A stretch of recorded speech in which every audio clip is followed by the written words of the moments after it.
Welcome back to Dateline on ID. I'm Lester Holt.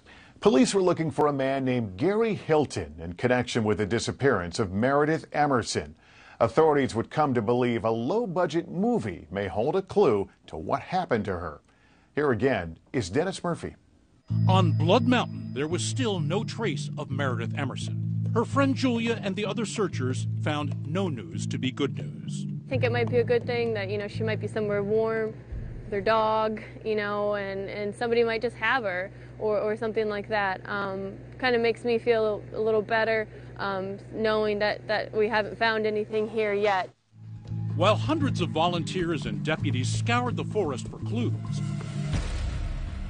detectives were trying to get a handle on Gary Hilton, the suspect in her disappearance, and who was by now a person of interest in at least 2 murders. John Tabor, Hilton's former boss, gave investigators what background he had on his eccentric loner employee.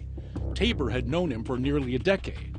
The only interests that he had in life seemed to be his dog and going out camping for extended periods of time in the wilderness with his dog. He seemed to like that type of isolation. Hilton's dog, Dandy, had been at his side since he started working for Tabor.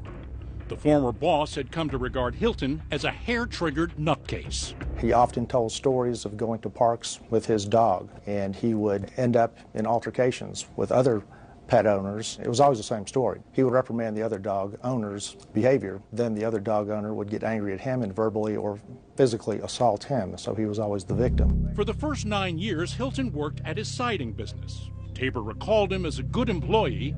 Then something seemed to snap. Things started to change quite dramatically starting in 2007. And what happened then? He just wasn't doing any work. I decided to go and just see what was going on over there. It was a very bizarre scene. How so? His physical appearance was quite different. He immediately smiled to show that he was missing several teeth. And he went on to explain that he had actually taken a pair of pliers and removed some of his teeth. And he said he enjoyed doing that because it frightened people. And he seemed to enjoy showing himself in that manner? That kind of ghoulish presentation? He was acting, he was very animated, he was very talkative.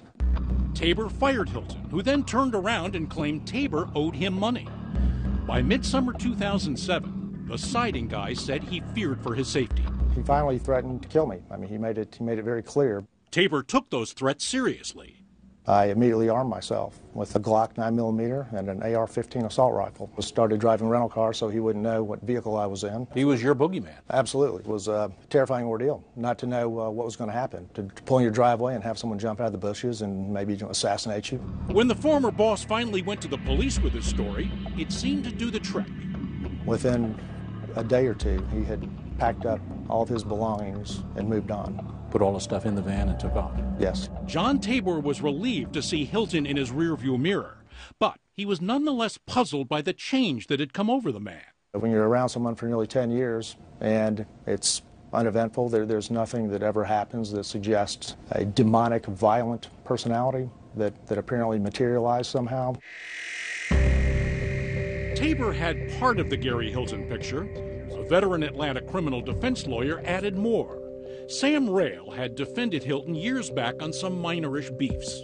We did a jury trial on a drug case, possession. He was accused on a misdemeanor of acting like a charity, and he really wasn't a charity. And he'd raise money to help the little children. Of course, he pocketed it. Did he have a job to speak of or anything that he did professionally?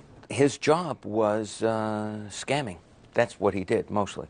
You knew him as con man, basically. Right. He was a little con. And when he got tripped up, he'd go call on you. He did. Rail, the lawyer, wears 2 hats. He's also a movie producer, not Hollywood, but more of the release direct-to-video school. His low-budget titles are seen more often in Asian night market stalls than your local multiplex. This is his latest release. Robert, I can't do that! Don't do it! Shoot me, man. No. Shoot me! Horror, gory, what's the genre?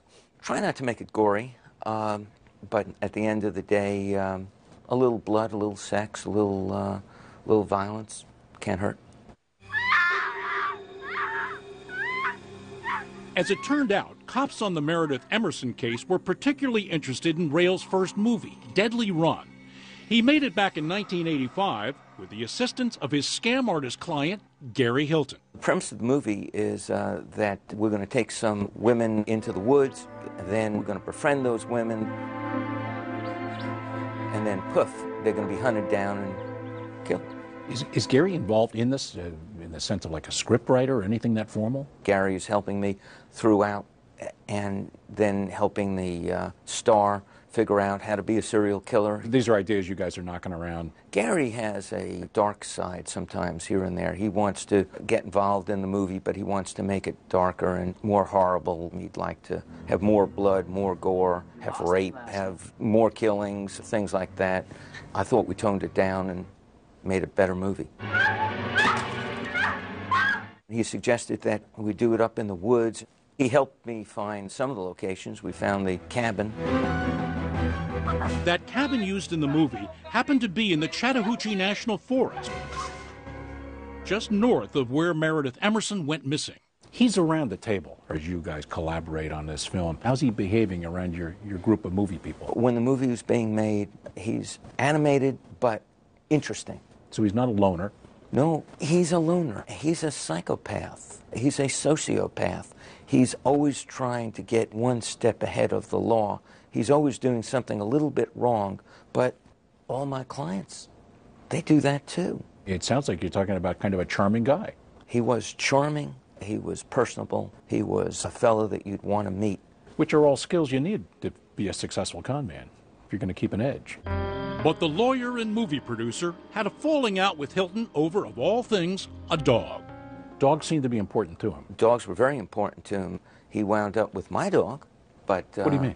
I had a dog, nice little golden retriever. We had him in the backyard. All of a sudden, I come back one day, the dog is gone. Of course, I'm very upset about it. And then I find out that Gary took the dog. He stole your dog? Yeah.